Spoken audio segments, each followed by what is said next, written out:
UFC Vegas 64 coming up this weekend, and a very special guest today. Some of you might call him a controversial figure on MMA Twitter. Me and him, I think, met over some, Twitter beef, but here he is, the man himself. Kairos, how you doing, brother? I'm doing good. I appreciate you for having me. It's good to finally see you like in video form. It's different when you see people like this versus pictures.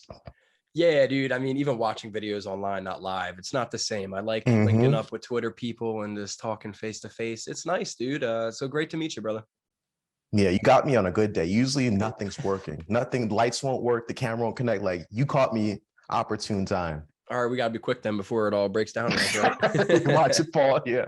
No, I'm playing. All right, so let's start out with recapping last weekend. Last weekend was a complete disaster for me. I don't know about you. I lost. This is my worst betting night ever, career-wise. Minus 10 units. I went 1 for 9 on UFC Vegas 63 bets. Luckily, I won a little bit back on Jake Paul beating Anderson Silva, which still sucked to see. But yeah, what were your thoughts on UFC last weekend? Anything from you? To be honest with you, I feel bad for this because I had to catch it on the rebound because I was working, which usually happens on Fridays and Saturdays. But I told people they better start respecting Arnold for a long time. I get it, injury, but whatever. It's like, but still, it happened during the fight. Yeah, exactly. He's nice. The most quiet, like 11, 12 fight winning streak we have in the UFC right now. Like, no one's talking about him. He was like, yeah, sure. Kattar got injured, and it was early in the fight, but Arnold was winning that fight so far. It was going the momentum was swinging fast. I was like, oh, okay, y'all gonna see Kattar ain't the best boxer. Y'all been saying this. I'm not even gonna go on a tangent, but just know, like, Arnold is a real deal. There's a few people in the division I'm thinking, like, I don't think they can beat Volk, but I think that they can win rounds off of him, and that's Arnold and Yair. I think Yair can win 2 rounds off of him. Not a fan of Yair, but completely agree, man. He's so good. He's so good. Yes, Yair, the god. Yair and Paulo Costa, they might not lose again. Those are the guys. I remember me and you were both on Yair over Ortega too. So give me the money. Yeah, but that was surprising. Sad to see. Hope Kattar, nothing too serious. I don't know the diagnosis yet.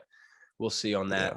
Yeah. It sucked. My only other thoughts were it sucked to see Chase Hooper get beat up like that. As much as I love him, that sucked. Listen, that's what's going to happen. You can't grab teenagers in the UFC with sub 10 fights and say, like, it doesn't happen. Like, that's what's going to happen to the Roses Jr. kid. That's what happened to Kay Hansen. There's a long Sage Northcutt, Paige Van Zandt, laundry list of people who it doesn't go well for. Yep. The only people who it does go well for are people who are probably 25 plus with under 6 fights. Those are the only people.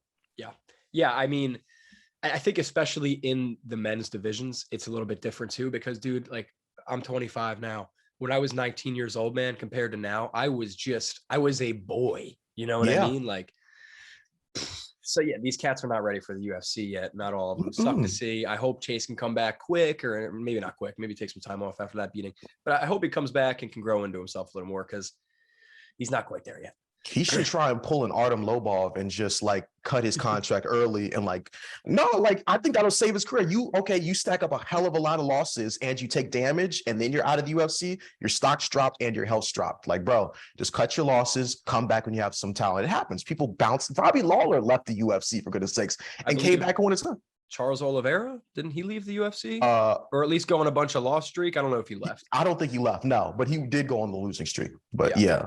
Someone who did lose the UFC, the last person I want to talk about from last week was Dustin Jacoby. Left UFC, came back 6-0-1 since coming back, or maybe 6-1. I don't remember. Anyways, what did you think about those scorecards last week? Because that was one I was like,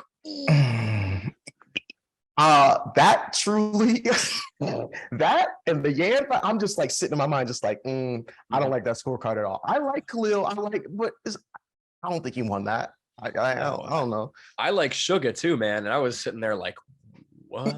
I was like, I was like, There's politics at work. MMA judging got some work to do more than anyone, in my opinion. Hopefully that happens. So last thing I want to talk about last weekend was the circus show itself, Jake Paul versus Anderson Silva. Did you watch that? No, I watched probably like 2 rounds and I was just like, all right, it's competitive, but I just don't like boxing like that. I just don't. Yeah. I don't either. I was excited to see Anderson Silva in there. Anytime Jake Paul fights, I'll watch it just because I'm a sucker for big events, but that doesn't need to be happening, man. 47-year-old Anderson Silva, come on. Yeah. Stop. I saw they had a pre-fight press conference. They were talking it, and I saw a clip of it there. Jake was like, "You're not in the UFC Hall of Fame. You're arguably one of the greatest." And I was just like, that hurt. It's like that. I was just like, oh, we don't need to talk about that right now. Like, look at where he's at too. Like, and then he beats him too. It's just like, yeah. So I think every MMA fighter needs to vow, say, I'm going to retire. I'm not going to retire and then fight Jake Paul. It's just, I don't need to see it anymore. Yeah. They probably want the money though. They probably want that money. It's a bag. That's for sure, dude. So let's move ahead to this weekend coming up, Saturday, November 5th, UFC Vegas 64. What was supposed to be headlined by Bryce Mitchell and Evliov, unfortunately, is not headlining anymore. Now we have Marina Rodriguez going up against Amanda Lemos. Not the most filled stack card, but I do have bets. I do have thoughts. I'll start from the bottom, work my way to the top. I only have 3 picks and then a parlay I'll run by you. So let's start with what some would say is the least exciting fight we're going to talk about. However, I interviewed Ramona Pasquale this week, so I have some heart investment here. I am going to go with the underdog who I interviewed. No bias here. Ramona Pasquale coming in as a plus 115 underdog against Tamiris Vidal, minus 140 favorite. This is a hard fight to bet on. A lot of people are going to be looking at me commenting like, dude, why are you betting on this fight? Probably not worth it. You might be right. But here's my thoughts. Pasquale is 0-2 in the UFC, except she fought 2 great fights, close fights. The second one, debatably, she won. Didn't get the win, 2 L's in a row, but she's very experienced. She's fought all over the world. She has pretty good striking and cage control, and she's very big and strong. Like, she has great grappling control too. I'm not super worried in this fight because the tape I've watched from Vidal, not impressive. Very sloppy. One of these fighters, I'm like, what are your thoughts? Dude, I was watching her today because I saw your picks and I looked down. I'm like, she's an underdog. And so that's why exactly. I was like, wait, what? I was like, that's gotta be, they shifted the lines because people are betting on and I watched her fights. I'm like, there's no way this should be her first UFC bout, and it should not be against Ramona. And I looked at all the other options for betting. They've closed everything other than I think money line because they know better. Yeah. They know they're cutting their losses. So I think you're on the money with this one. I think Ramona's going to take it to her. And in one of her wins too, which was funny, she was winning and controlling the girl in this like amateur bout, and there's probably 1 minute left on the clock, dog. And she illegally knees her in the head. And she gets up. She's like, yeah. I'm like, girl, you just lost the fight. They still gave her the win, but I'm just like, yo, ain't no way she's winning. No, I like the tape I've watched, she's got hands, she's got some heavy power, but it's like no gas tank, no rhythm, no. I don't get the line, and I think it's going to close. It already has closed a little bit. So hit it probably early, Ramona Pasquale underdog. We'll see. That was smart. Hey, low-level women's MMA. Be careful at your own risk, people. Moving on to another women's MMA fight here. I'm going with one of my favorite underdogs to bet. She's not an underdog this fight, but it's almost a pick 'em. Polyana Viana coming in as a minus 140 favorite over Jin Yu Frey, plus 115 underdog. I'm on Polyana Viana here. She has won me a lot of money throughout her career. 2-0 as an underdog against Emily Whitmire and Molly Martin. Cash both those times. She's just so good on the ground. That's the thing, and I think that's going to be the difference in this fight. Jin Yu Frey, very good on the feet, experienced in her own right, but we've seen of late her activity has slowed in fights. And when she's on the ground throughout her career, she has struggled against Demopoulos. She was submitted by Kay Hansen. I think someone as skilled in BJJ as Viana is going to take it to Frey here. Why are you smiling? Is it because I mentioned Kay Hansen's name? No, it's because you mentioned that fight. I was like, listen, if you get subbed by Kay Hansen, I'm going to get disrespectful. If you get submitted by Kay Hansen, it might be time to pack it the fuck up and leave the UFC. I'm just going to keep it a buck. Kay Hansen is not, and she came to the UFC young. That's why. She came in way too young and inexperienced. Yes, that's why. It's not because I hate her and I'm a misogynist. She just wasn't ready. And also, Polyana does not win decisions. If she wins, it's a finish, and she's grappling. And there's too much in Polyana's back pocket for me to even think about picking Jin. And yes, you could say Jin has better hands or cleaner hands or more.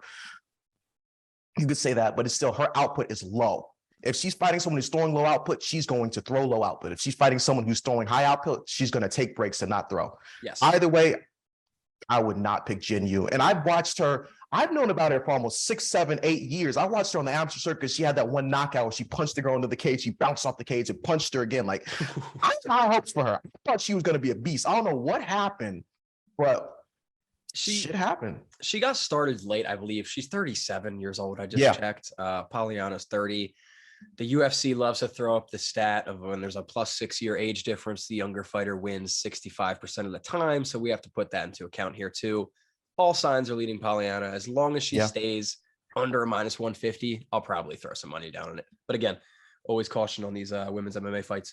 So moving on here, I believe this is the co-main event.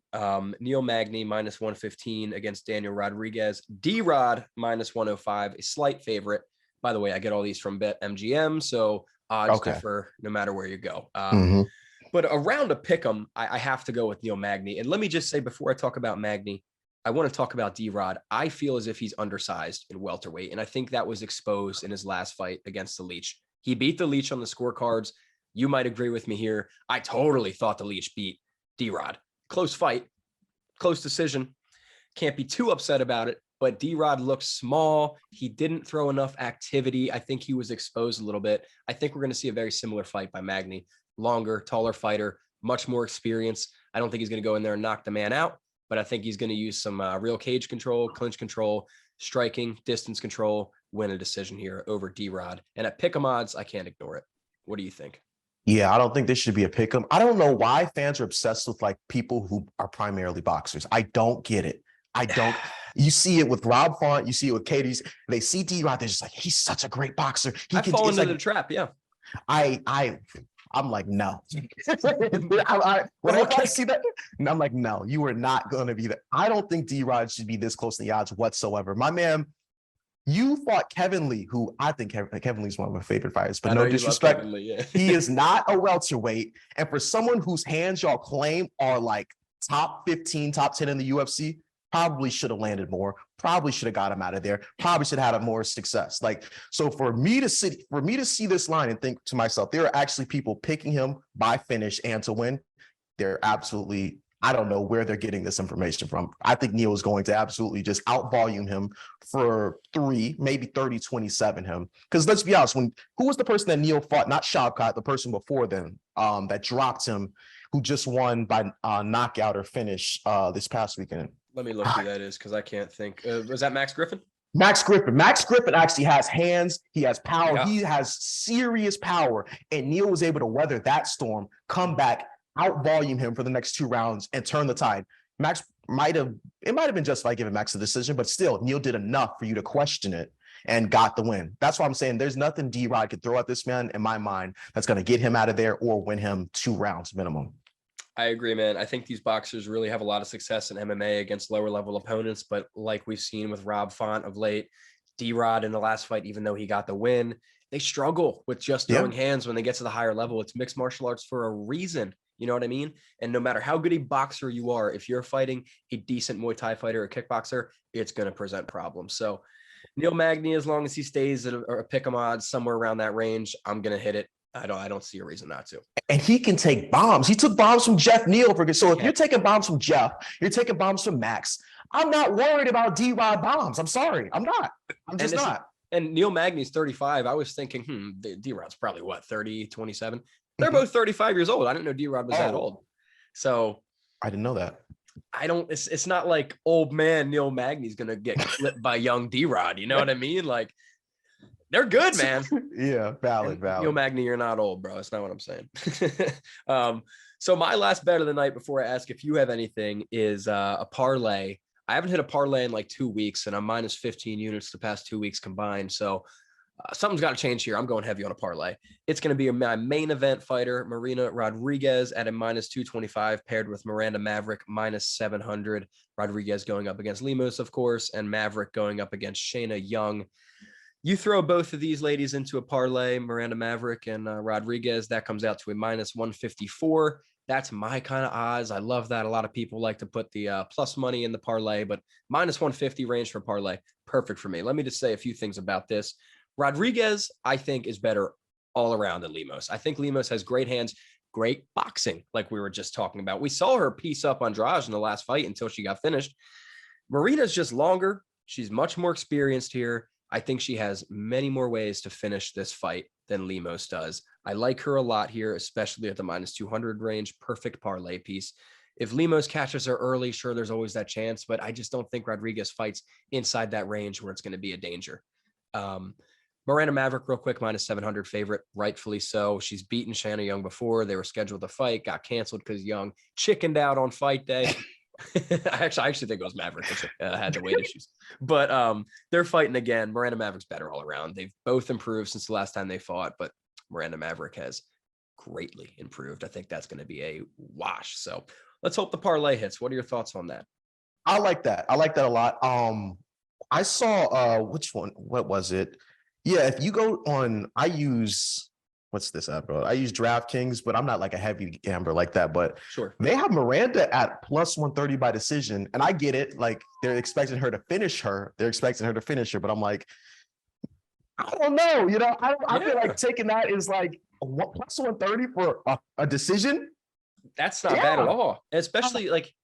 You know, I said shit about women's MMA like 3 times. I'm not trying to be disrespectful. They're all extremely talented fighters and could all beat me up. But women's MMA typically ends in a lot more decisions than finishes. You know what I mean? So +130 for Miranda Maverick, who I don't think has finished queen, right? I don't think she's, let me check how many finishes she has of late. So I guess 2 or 3. She finished Sabina Mazo. She finished the woman with the elbow. I can't remember that. She finished one other person, but other than that, in the UFC, just before Mazo, she was on a 1, 2, 3 fight decision win streak. So yeah, you know, she has the power, she has the grappling, where I think Young's gonna be in trouble at the most. But like I said, Young improved since her last time out too. So I like the +130 decision from Miranda Maverick. I'm not brave enough to put that in a parlay.